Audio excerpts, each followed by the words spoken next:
FIFA World Cup 2026. England have reached the quarter-final. Norway waits. Harry Kane versus Erling Haaland. Thomas Tuchel is trying to win England's first World Cup since 1966. Millions are watching one of the biggest matches of the tournament. Before Kane became England's all-time record scorer, before Bayern Munich, before the Golden Boots, he was a teenager many coaches doubted. But just how good was Harry Kane actually? The road to Miami Gardens has pushed this English generation to its absolute limit. A grueling 2-1 comeback victory over the Democratic Republic of Congo in Atlanta, sealed by Kane's late double, was followed by a chaotic 3-2 triumph against co-hosts Mexico in the high altitude of the historic Azteca. Now, on July 11th, the pressure reaches a boiling point. England face a lethal Norway team spearheaded by Erling Haaland, whose explosive brace against Brazil propelled his country into the quarter-finals for the first time in 16 years. For head coach Thomas Tuchel, this fixture represents a definitive legacy checkpoint. The matchup presents a direct clash of generations and styles, pitting Haaland's raw vertical power against Kane's veteran playmaking intelligence. As the football community on platforms like Daily Ballerz debates the outcome, one question looms over Miami. To truly secure his place among the all-time legends, Harry Kane must conquer this high-stakes test. To wear the England number 9 shirt is to carry the weight of a nation's unresolved obsession. For decades, English football has chased a saviour to end the tournament heartbreak that began after 1966. This lineage of expectation was forged by giants. Jimmy Greaves brought pure goal-scoring instinct. Gary Lineker offered clinical brilliance on the world stage. Alan Shearer embodied brute force. Michael Owen possessed electric pace, and Wayne Rooney combined raw power with generational skill. Yet despite their individual brilliance, each icon became defined by moments of collective grief in the summer sun. In England, elite forwards face judgment far beyond their statistical records. They carry the heavy burdens of intense media scrutiny, penalty shootout trauma, and the pressure of a 60-year trophy drought. The public demanded a hero who could break the historic curse and deliver absolute glory, far more than a clinical goal scorer who merely accumulated statistics. This was the daunting heritage, the culture of disappointment, and the massive shadow waiting for the next man to step forward. Yet statistical supremacy does not guarantee sporting immortality. Harry Kane holds the record as England's all-time leading goalscorer, but the crown sits uneasily. Beyond the 84 international goals lies a polarizing debate. This is not a simple career recap, because the true weight of his legacy remains fiercely contested by football fans worldwide. The real question is far more complex. Just how good was Harry Kane actually? Finding the answer requires looking past the headlines back to a London boyhood where an early brutal rejection forged the relentless drive that would define his entire career. In the streets of Walthamstow, East London, his path began without the hallmarks of a prodigy. Born at Whipps Cross Hospital, young Harry Kane first kicked a ball for Ridgeway Rovers, a local grassroots side. At 8 years old, he earned a spot in Arsenal's youth academy, but within months the club cast him aside, with staff writing him off as a little bit chubby and not very athletic. When he eventually crossed the North London divide to join Tottenham Hotspur's development programme, the scepticism followed. Coaches openly questioned his lack of raw, explosive speed. One senior staff member even bluntly asked, "Who is that fat kid?" He was never the most naturally gifted athlete in the room. Harry Kane wasn't built by talent, he was built by rejection. The education of a professional striker began on the freezing, muddy pitches of League One and the Championship.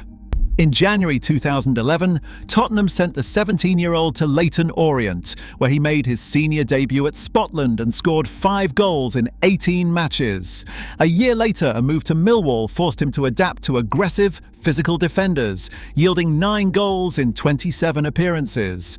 Subsequent spells at Norwich City and Leicester City proved far more difficult, bringing just 2 goals across 20 matches, and prompting the teenager to question his own readiness for the elite level.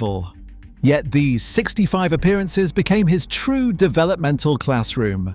The uneven scoring mattered less than the constant grinding minutes.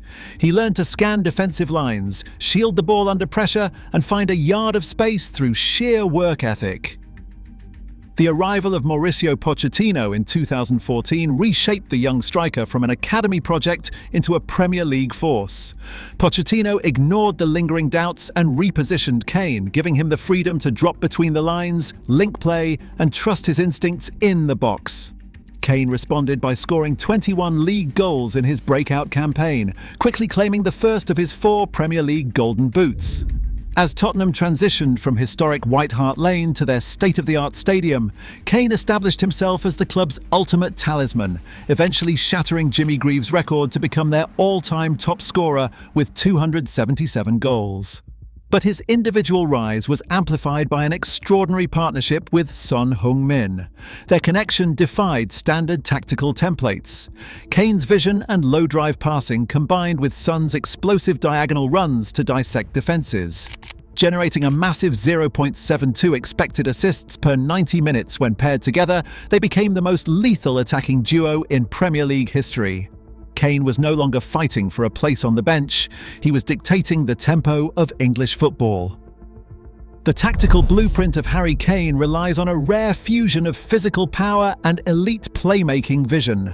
Weighing 88 kilograms, his strong frame allows him to shield defenders, utilizing perfect body orientation to secure possession under intense pressure. Before the ball even arrives, Kane is constantly scanning the pitch, mapping out passing lanes and locating blindside gaps. Heat maps reveal intense activity across the final third, showing how he drops off the front line into the half spaces to drag centre-backs out of position and dismantle traditional defensive shapes. From these spaces, Kane acts as a primary playmaker, averaging 2.1 key passes per 90 minutes. He delivers low drive through balls and switches play with sweeping diagonal passes that release fast wingers into open space. Kane does not simply finish attacks, he often creates them. Yet his playmaking habits never starve the penalty box. Once the ball moves wide, Kane exploits the blind side of his marker, timing his late runs into the 18-yard area with clinical precision. Here, his complete profile becomes lethal. He uses sharp aerial timing to win headers against taller defenders, and his penalty technique, defined by a balanced plant foot placement, a forward lean and a highly reactive approach, yields a conversion rate well above 85%. Within the attacking structure, his leadership manifests as a coach on the pitch, directing teammate movement and organizing defensive presses. This dual identity as a target man and a creative hub provides the football logic that makes him the tactical anchor for elite managers, defining the modern standard for the complete number 9. His statistical foundation demands historical respect. Alongside his status as the all-time leading scorer for both Tottenham Hotspur and the England national team, the raw data reveals a complete attacking force. In the Premier League, his 4 Golden Boots sit alongside the 2020 to 2021 Playmaker Award, earned after providing 14 assists in a single campaign. On the global stage, his 6 goals in Russia secured the 2018 FIFA World Cup Golden Boot, while his clinical execution propelled him past the 50-goal milestone in UEFA Champions League play. This relentless precision is anchored by an elite penalty record, where his conversion rate stands at a world-class 88%, including a perfect run of consecutive strikes in the Bundesliga. These verified metrics place him among the most statistically dominant number 9s in football history. Gareth Southgate handed Kane the England captaincy ahead of the Euro 2020 qualifiers, formalising a role he had already championed at the 2018 World Cup. Across 4 major tournaments, culminating in the high-stakes 2026 campaign under Thomas Tuchel, the armband defined his international career. Kane's leadership lacked the performative fury of past captains. Instead, he established a quiet professionalism, anchoring a young squad through the intense media storms and tactical shifts of the modern England era. From his clinical penalty against Mexico in the Azteca to the crushing weight of his 2022 miss against France, Kane bore the heavy pressures of the national team with emotional control. He chose to lead by silent, steady execution rather than vocal demands on the pitch. Captains inspire with speeches.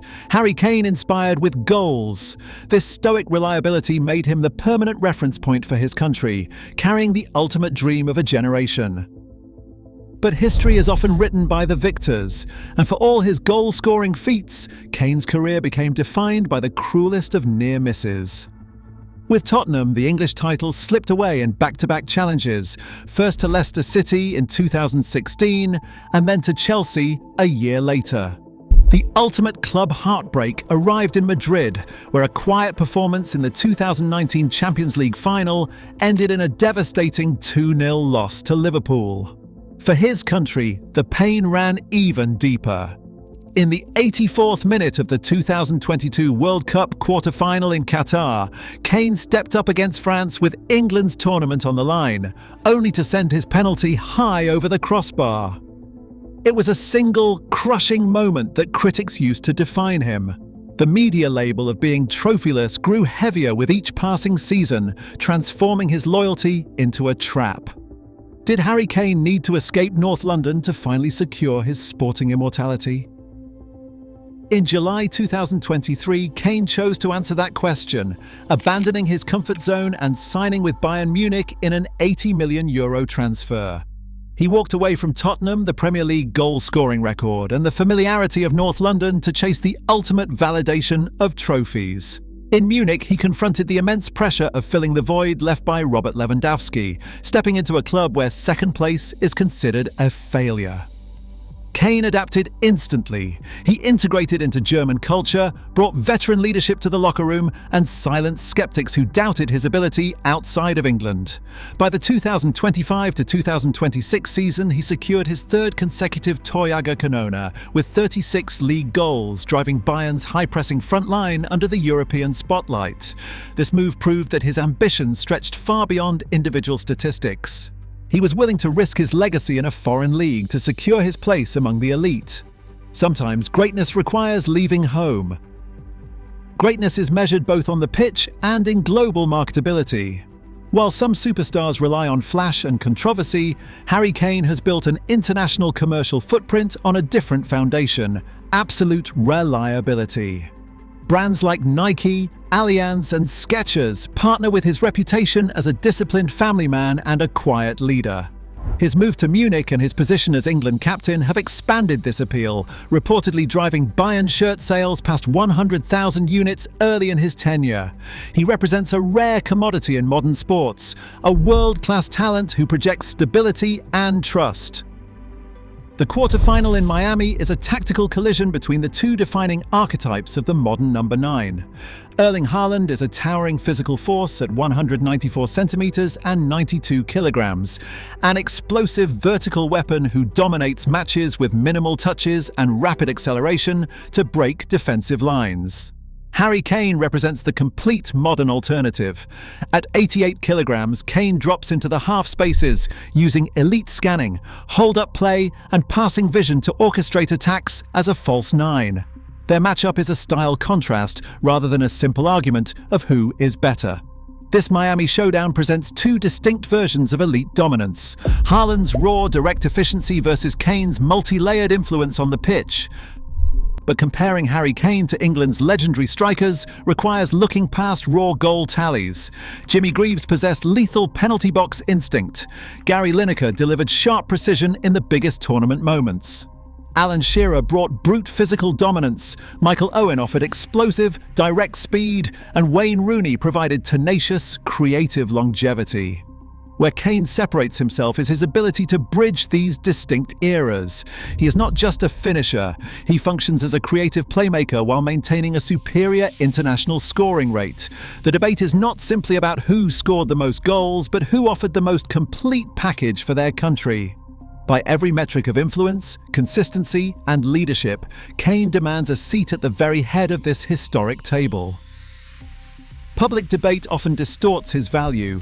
Critics focus on the empty trophy cabinet, his tendency to drop deep, or a lack of raw, explosive speed. Yet modern analytics reframe these perceived limits as deliberate design. His deep-lying movements create vital passing lanes, acting as a tactical engine rather than a weakness. A legendary career is measured across decades, not individual setbacks. But on July 11th in Miami, the long-term debate collides with the immediate pressure of the present. Against a lethal Norway and under the tactical guidance of Thomas Tuchel, England stands just 3 victories away from their first World Cup title since 1966.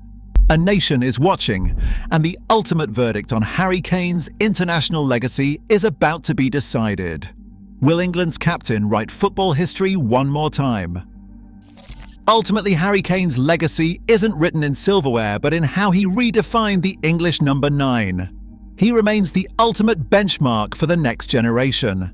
The debate over trophies will fade, but his status as a complete modern master is secure. Is Kane England's greatest ever striker? Share your verdict in the comments below and subscribe to Daily Ballerz for more.